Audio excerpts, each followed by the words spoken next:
As you could probably tell from that opening montage, we did not receive our pre-release unit from our friends at Nintendo. I know a lot of YouTubers and a lot of press, media outlets did get theirs about a week in advance. There was a second wave of units that we were hoping we'd be a part of, but those were delayed. So thankfully, we did have a reservation at our local GameStop, so we could bring you not only an unboxing of the Nintendo Switch, but also give you some facts about the Switch that you may have not known before. As you can see, we have the Neon unit, which has the blue and red Joy-Cons. You can see it there on the box right there in the grip that comes in there.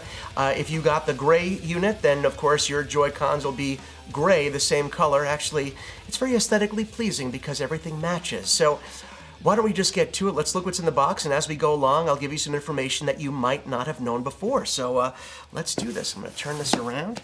On the bottom here, there's a little flap that you open.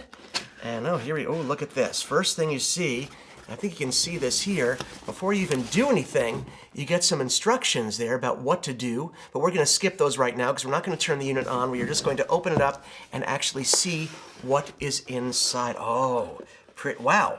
They are very neon-y.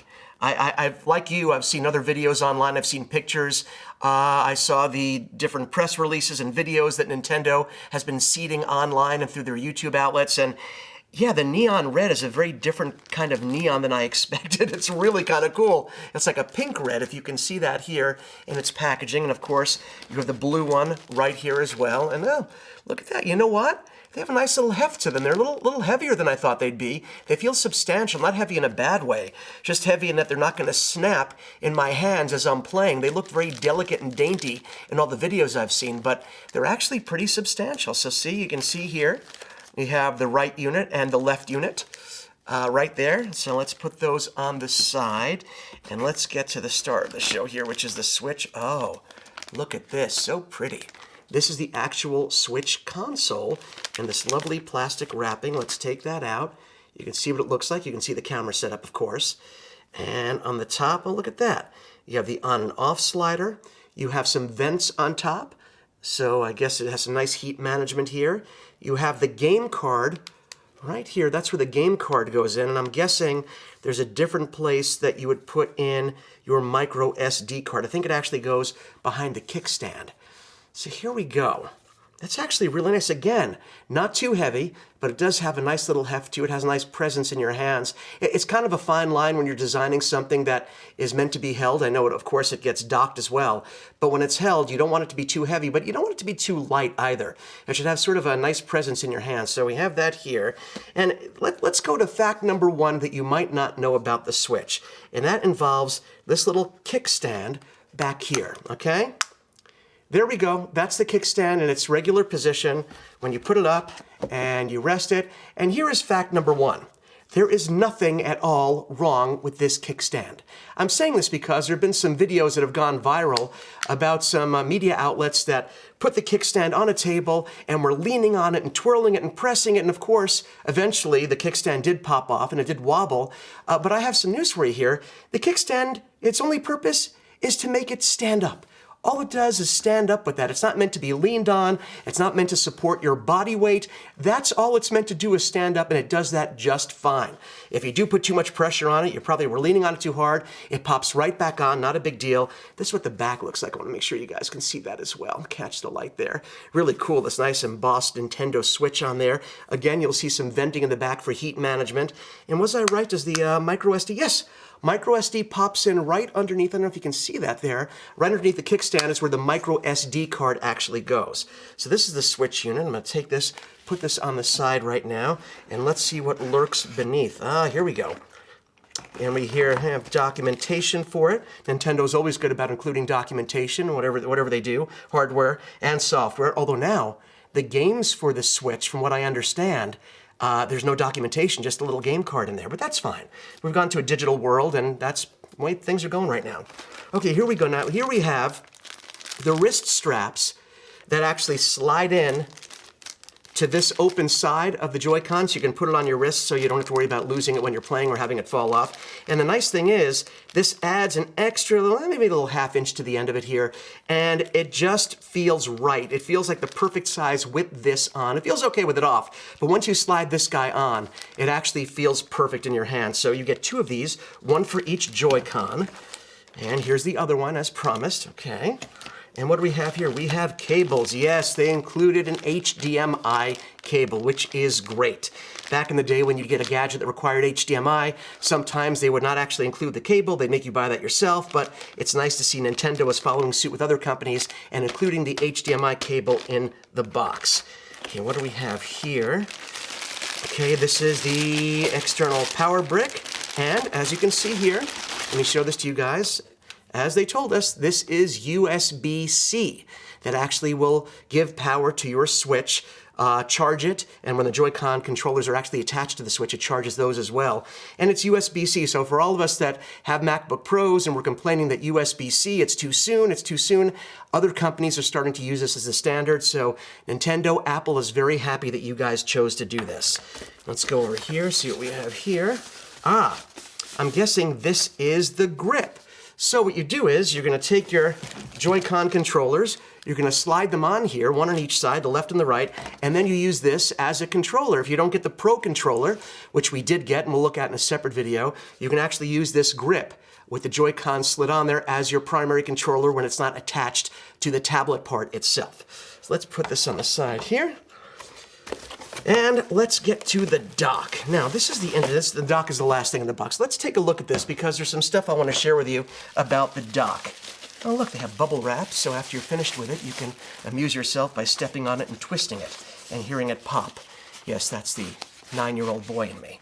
Okay, so now here we have the dock, and I'm going to share with you a couple of things about this dock that you may not know. Number 1, well, I guess technically on our list of 5 things, it's number 2. Number 1 about the dock, but on number 2 fact that you may not know about the Switch. You've all heard that when it is docked, when your Switch is docked in this dock, it puts out 1080p, a 1080p signal to your television. And when you're in handheld mode, when you're just using the Switch on its own, it puts out 720p on the built-in screen. Now, a lot of us were wondering, well, does that mean there's hardware inside of this dock that will give it the extra power to boost it to 1080p? No. So here is fact number 2. There is no internal hardware here that boosts the power of the Switch. All the power is actually right here. Now, when you dock, the system does know when it's docked, and when it's docked, it knows to default to 1080p as its output. It's not like there's anything in here mechanically that is actually going to help it give better graphics or put out a higher resolution. It's actually all in the screen itself. It just knows when it's docked to default to 1080p as the maximum resolution. And as we open this up, and I think this opens up here, how does that do that? I can do this. It sort of pops out. Oh, there we go. That's the hinge. As it pops out here, you're going to see a couple of other things, and this is facts 3 and 4 that you might not know. Number 3 being, there are ports inside of here. There are a couple of USB. There is, what is that, HDMI out, AC adapter. There's USB, and I think there's another one somewhere. Yes, 2 on the side. So that tells us that there is going to be some sort of expandability, some sort of expansion, whether that's just external USB storage or it lets you charge other devices. We don't 100% know that yet, but it does let us know that there are plans, or in the future, there will be some sort of expandability either through external drives or just maybe charging other gadgets at the same time, but that is there.